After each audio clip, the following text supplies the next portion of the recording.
One day, every person in this room is going to die. It's just a fact.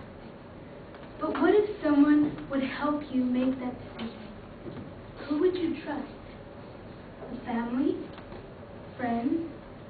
A doctor? And if you would trust a doctor, that would be called euthanasia. Euthanasia is when a physician is given the authority, the right to assist in suiciding his or her patient.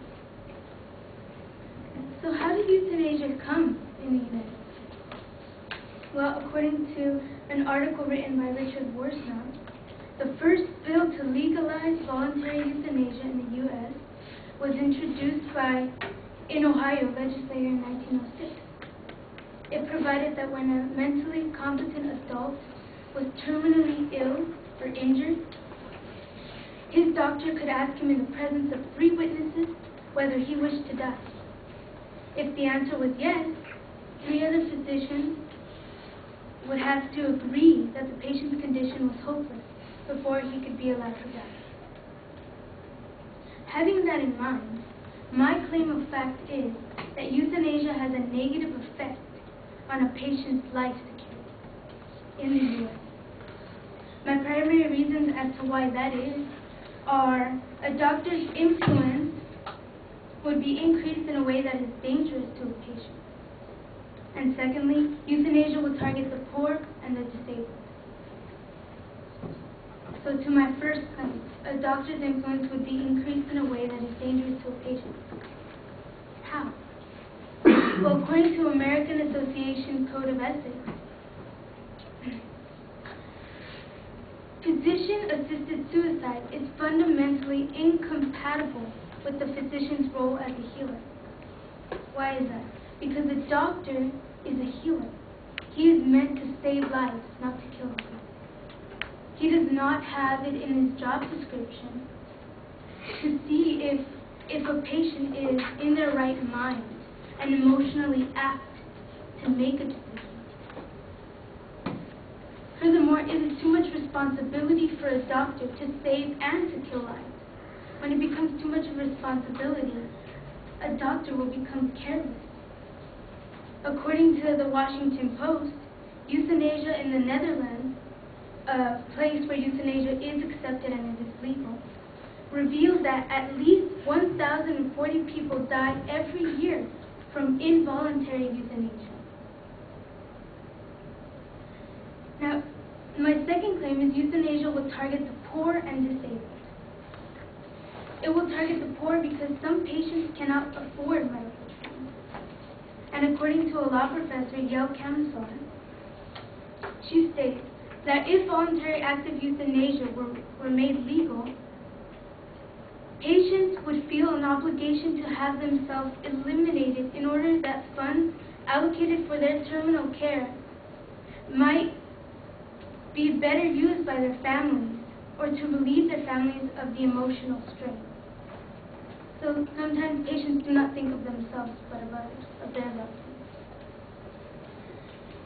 In addition, a law review in Richard Worsnop's article states that pressure on terminally ill patients to get it over with, spare their loved ones expense and misery, and they will be excluded by families and caregivers, and would be hardly discouraged by hospitals because of tight budgets. So if a patient chooses to die because he does not want to put stress on his family member, a hospital will not discourage it because it is helpful to them because they cannot afford to have him there or her there. Patients want to alleviate their family's financial and emotional stress by using euthanasia. So the use of euthanasia for them isn't what people who are opposing to have euthanasia, there is no real claim there. That is what they're saying. What I meant was that if someone is saying that a patient wants death because they don't want to live anymore, but they don't take in mind that a patient is doing it for their loved ones or because they cannot financially, then they are missing the point and they are suiciding without really having to. So it would also target the disabled, because patients with a disability have limitations and some people cannot cope with that. According to Richard Worsnop's article, there was a case of a doctor, Jack Kervinen, that he had 21 persons killed. His first person to be killed was diagnosed with Alzheimer's disease, and she resolved to end her life before reaching a state of helplessness. If a patient chooses that because he feels or she feels with limitations, it will only help the people who don't have that strength. Because the people that do have that strength will not choose euthanasia, because the doctors will stop medical progress if people choose euthanasia instead. Finally, the overload of responsibility for doctors participating in euthanasia can make them careless, and the poor and disabled can choose euthanasia simply to suppress their loved one's stress. Furthermore, I hope that you can all see clearly that euthanasia has a negative effect on a patient's life security.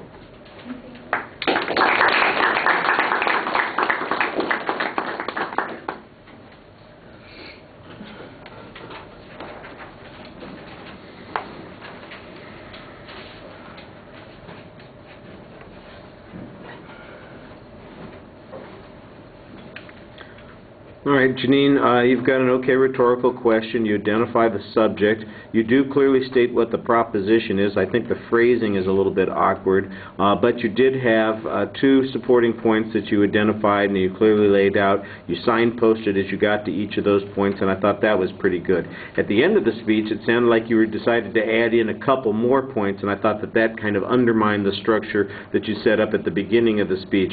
And you don't really develop much proof on those other points, like doctors are going to stop doing some kind of medical research or they won't make progress. If you want to include that argument, it ought to be part of the argument from the very beginning, and we know that that's where you're headed. I thought the explanation that you had on the second point was pretty clear. But you did seem to spin your wheels a little bit in trying to repeat it a couple of times, and that was problematic. You had a good example with the Netherlands. You had lots of expert testimony that you cited. You had basically no statistical information. There's some factual data in the historical context. And the Kevorkian cases, I'm not sure how they fit the notion of the disabled. I think there might be some of those cases that you could look at that would fit the criteria of people trying to relieve the pressure on their family members or trying to avoid some deep financial costs in the long run or something like that. And you might want to look at those cases in particular because those might work better in making your point. The general statement about Kevorkian I don't think works as well as maybe a particular would. On the presentation, I thought you got a little bit lost in your conclusion, like I was saying, but you did have a nice summary. You look up, but you're not always consistent in looking at the audience when you look up. It sometimes feels a little bit like you're looking up, but your eyes are cast downwards, and so you'll make a better connection if you talk to us. I thought the pacing's about right, but like I said, sometimes you spun your wheels a little bit trying to get the idea out. All right, thank you.